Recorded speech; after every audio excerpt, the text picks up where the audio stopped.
Hey y'all, welcome back to the channel. Today we're going to be talking about a few metal albums that I've missed in this year of 2024. And newsflash, it's a lot.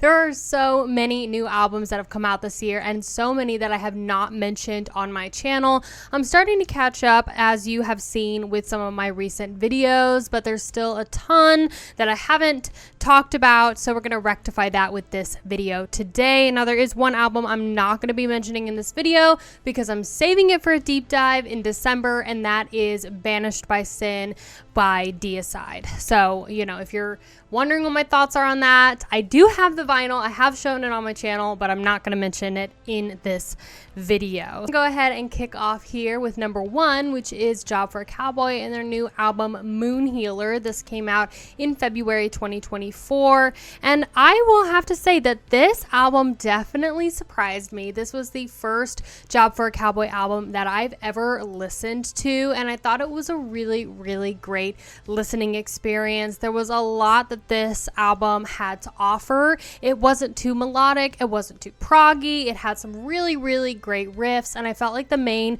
guitar tone was very clean and overall just had such a nice twang to it. And yeah, I felt like this album was a very dynamic listening experience, and I thought that there was a lot of sonic storytelling going on, and I really enjoyed basically every single track on this album. Like the first 6 songs are like all killer, no filler. I felt like the production on this album was amazing, and the final track was a very trippy listening experience that has this solo that it opens up to, which was very unexpected. But I am not the biggest fan of tech death, and I don't have that much experience with prog. I mean, my experience is really with like Opeth, and I have to say that this was a very pleasant listening experience, and I do see myself coming back to it. So I gave this record an 8.5 out of 10. At number 2, we have Aborted and their album Vault of Horrors that came out in March 2024. This, I will admit, was an album that I was a little bit nervous about. Just looking at the track list, it was full of features and collabs with a lot of different metal artists. So I'm not gonna lie, I was a little bit nervous jumping into this project. I will say, however, I really like the album cover of this. I love the art style, and it reminded me a lot of Hacked Up for Barbecue by Mortician, which, if you've been following me, is one of my favorite records by them. And so I definitely was skeptical, a little nervous, but this album was very surprising. My experience with Aborted, I have seen them live. So I saw them like early last year in April, and I thought that they absolutely slapped live. Sven is absolutely amazing to watch as a vocalist. So the live experience for Aborted is what I'm most familiar with. That is literally all I've heard from Aborted jumping into this album. I had never ever listened to an actual recorded studio album before from them, so this was a new experience for me. But I will say, overall, this record is very fun and makes you want to move. I'm pretty sure I was like trying to fill up my water pitcher in my kitchen while I was listening to this, and I literally was like, I had to stop filling it up just so I could like headbang because I like wanted to move, and then I just like started headbanging in my kitchen. I was totally by myself, and like my dog Rusty was looking at me like I was crazy. So I know that this album has like some mixed reviews on it. Some people like it, some people hate it, but I actually quite enjoyed this record. I do think the production is just a little bit too clean, just a little bit. It's not terrible, but it is noticeable. I also think that a lot of the songs where there are features, the songs reflect whatever artist is being featured on there. Does that make sense? So the songs that are literally just aborted sound more aborted, whereas like any other collab song on there, it just doesn't sound like true Aborted, you know? which is not necessarily a bad thing. I do wonder their direction, their choice in having all of these features. Maybe it was just, a way of bringing their friends together for an album or something. Like I said, this is the first album I've jumped into, so I want to know what your thoughts are on all of the features. Were you nervous going into it too? Because I feel like most albums, when you see that many features, it's like, ooh, I don't know about that, but overall I thought it was an absolute banger. Super fun listening experience. And the only track that I was a little bit indifferent to was Condemned to Rot, which wasn't awful, but it just wasn't super memorable for me. Some of my favorite tracks on this record are Dreadbringer, Brotherhood of Sleep, and Death Cult. I thought that those were some of the strongest songs on this record. Dreadbringer is a really interesting listening experience because it actually features members of Shadow of Intent. They're collaborating with this, so it's grindcore meets melodic deathcore. Now, I love Shadow of Intent. Deathcore can be very hit or miss depending on who you're listening to, but Shadow of Intent bring a very, very beautiful melodic twist to deathcore, and I really, really like what they do on their albums and what they do with their songs. So this was definitely an interesting collaboration. It made for a huge sounding opening track. Honestly, you can definitely hear the deathcore of Shadow of Intent, but I really, really like Sven's voice on that song, and it's a great opener for the record. So I thought the album was really fun, really groovy, makes you want to dance, so I give it an 8 out of 10. Coming in at number 3 is Skeletal Remains and their album Fragments of the Ageless, which was released earlier this year, March of 2024. This is their 5th studio album, and again, this is the first album I've ever listened to from Skeletal Remains. So just like Aborted, I was familiar with Skeletal Remains' live performance, which I will admit, I've talked about it before. Their performance, like sound-wise, was good. The overall performance of them on stage was a little subpar. Sorry, Skeletal Remains. It's also a really small stage you performed at, so I'm not going to judge you too hard on that, but I really liked their live sound. So going into this record, I had never listened to a studio album from them before, but I felt like Skeletal Remains really captured a very old school death metal sound. It reflects a lot of Cannibal Corpse and Death, very much so in a lot of course, the guitar chugs and tones and groovy vibes, and of course, the vocals as well. Tracks like Verminous Embodiment, the lead singer Chris Monroy sounds just like Corpse Grinder, but in his own special way. And yeah, that was one of my favorite tracks on the album. I thought that this was really one of the most perfect examples of a new death metal band that has that old school revival sound. It's produced very, very well balanced. It's both clean in its production, but it's not overproduced like the Aborted record was, just a little bit. It's well balanced, but it doesn't have that old school kind of reverb sound, which I did hear in Molder's new album, actually. And I feel like Maul also has that a little bit in their sound. So Skeletal Remains doesn't necessarily capture that old reverb sound, but that doesn't mean that this album isn't good. And I think that they are one of the strongest old school revival death metal bands coming out right now, but they don't cater as much to the trendy groovy death metal sound that you hear with bands such as 200 Stab Wounds or Sanguis Sugabog.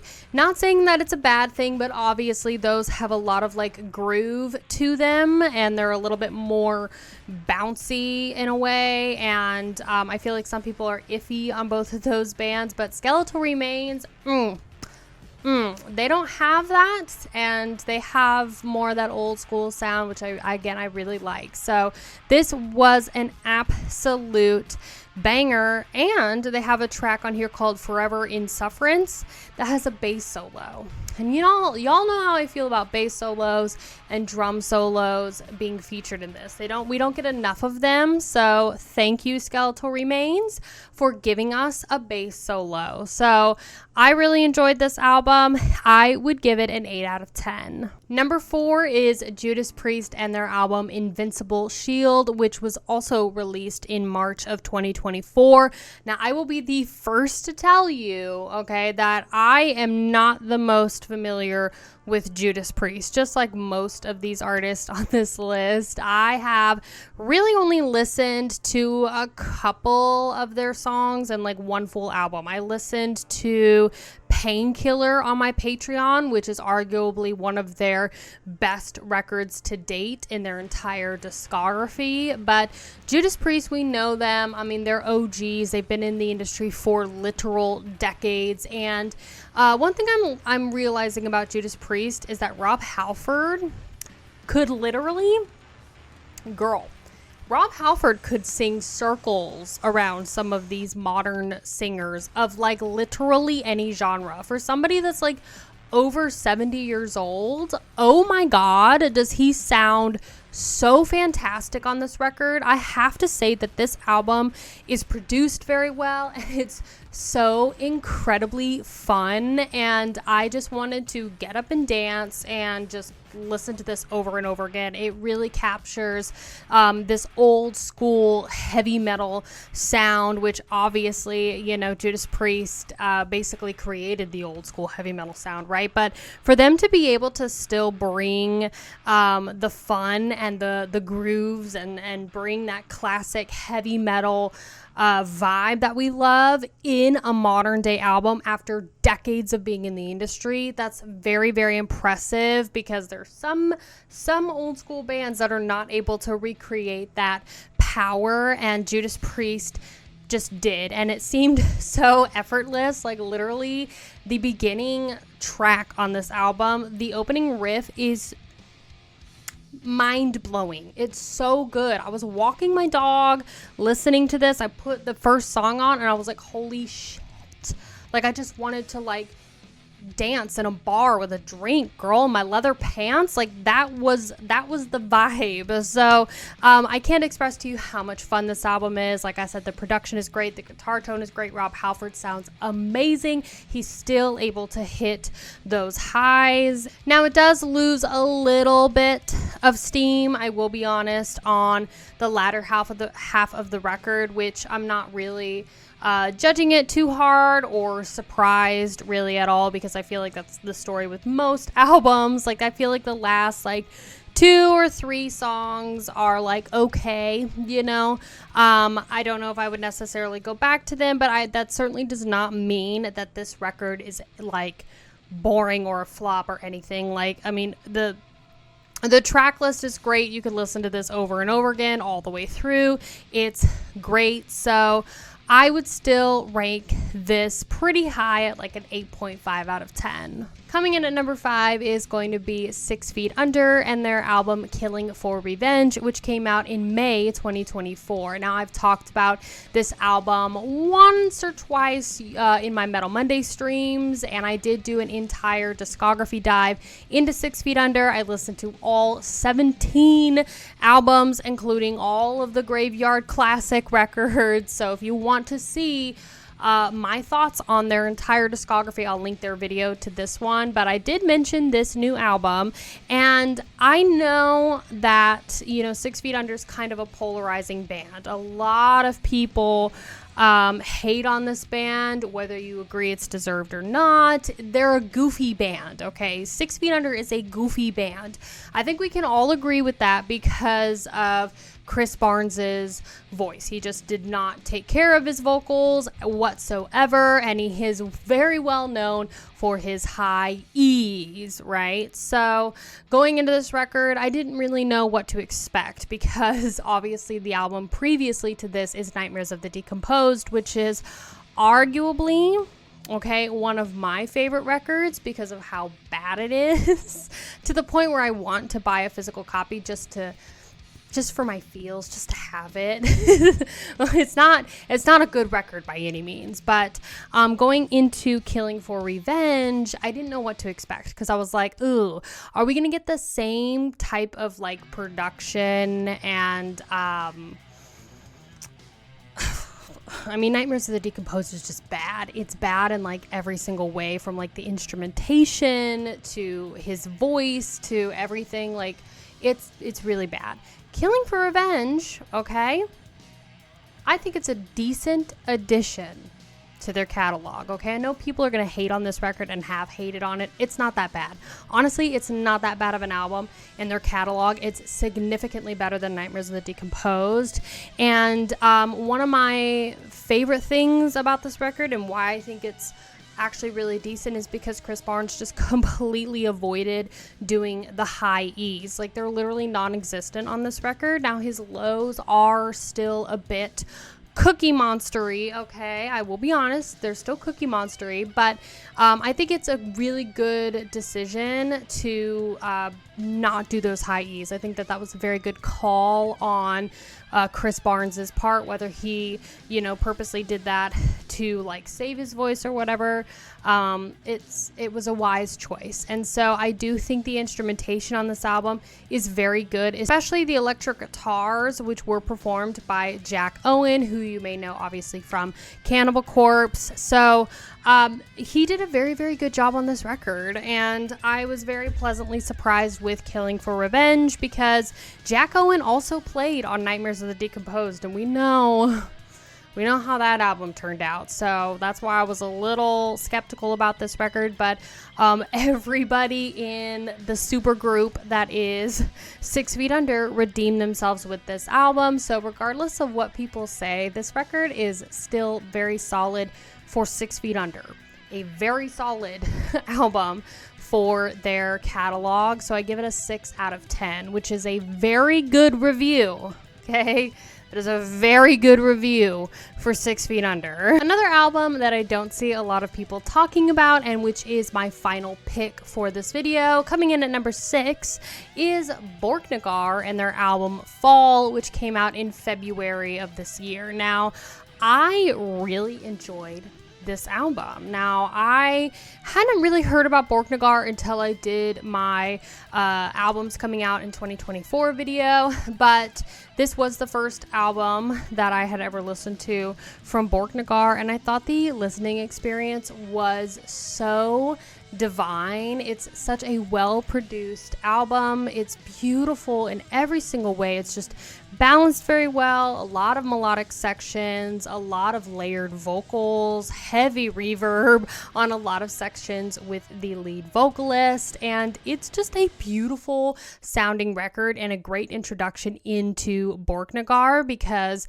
I really liked the sound of Fall. So then I checked out a few other previous albums, and I love this band. I really, really do. I mean, they're kind of this like melodic folk metal band, but they're not corny. They're very melodic and kind of sad boy in a way, but not really. I don't know. It's a very interesting listening experience, I will say. This record has such an immense amount of power to it. It just has so much power. It has so much emotion, and it really captures the experience of like being a Viking, or at least, if nothing else, feeling like you're going on an adventure, but it's not in like a corny way or in like the typical like power metal or folk metal style, or I guess pirate metal kind of has that. This is not that. It's very similar to kind of, I would say like Insomnium, but a little bit more folk, Like, I'm sure if you listen to this album while you were hiking, you would have an amazing experience. So I really enjoyed the melodic moments on this record, and I thought that this was a very beautiful album, and I highly encourage you to check it out. So that was Fall by Borknagar. So that's going to be all of my picks for today. Of course, there are many, many more albums that came out this year that I haven't even touched on or mentioned. ever. So I want to hear your thoughts on what are some of the albums that you missed that you finally got to check out, and were there any on this list that you had never checked out and you just did? I would love to hear your thoughts, because the end of the year is here. Basically, people are going to start doing their, top 10 lists and whatever, so that's what I'm kind of catching up on. But I'm excited to hear your thoughts. I appreciate you watching, and I will see you in the next video. Bye, guys.